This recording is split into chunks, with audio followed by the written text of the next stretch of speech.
In order to optimize the camera for kids and pets, it's really quite simple. There are a few mode options that you can use, and some give you more flexibility than others. For example, you can set your mode dial to S for shutter priority, and what this will do is allow you to set a shutter speed. What you want is a fast shutter speed because you have fast moving targets that are not going to wait for you to take their picture. So use your dial up in the front to change this to something like 1/500th of a second. Now I can press my shutter button halfway, an appropriate aperture setting is selected, and I can go ahead and take the picture. Now the problem is you may have difficulty locking focus on your target. So what you want to do is set your focusing dial to AFC.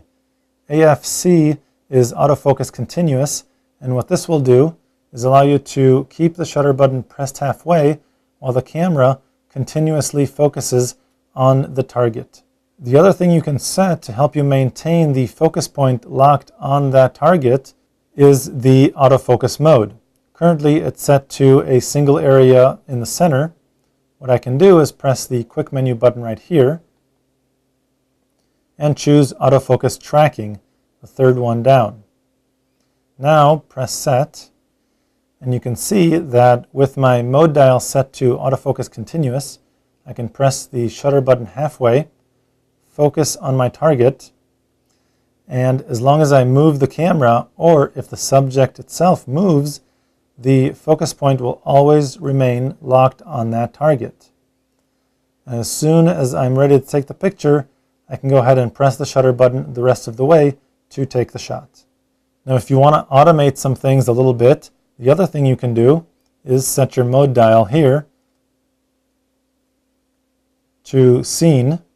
SCN stands for scene, and what this allows you to do is actually choose pet or one of the two baby options. I'm going to go with pet because with the pet setting I can take really pictures of either pets or kids, and it gives me control over white balance. So I'll go ahead and press set. I can choose to save all these pictures with the age of my pet. If I choose the top option, that would require me to set a birthday. I'm going to skip that for now and just say without age. And now my ISO is set to intelligent ISO. The camera is going to figure out what the best shutter speed and aperture settings are for me, but I still have control over white balance. So if you're indoors, go ahead and press the WB button right here and use either the dial in the front or the left and right navigation buttons in the back to set the white balance to tungsten or halogen, which is most of the time what you're going to have indoors. Go ahead and press set. Now, just as before, I can place the focusing brackets over my subject, press the shutter button halfway, the focus is locked. Now I can recompose the image, and as long as the shutter button is pressed halfway, I'm always ready to take the picture instantly. So as soon as whatever I want to take a picture of happens in the scene, and as long as the green dot in the top corner is visible, I can just press the shutter button the rest of the way, and the picture is instantaneously captured. To find out much more about digital photography and your digital camera, go to lbguides.com.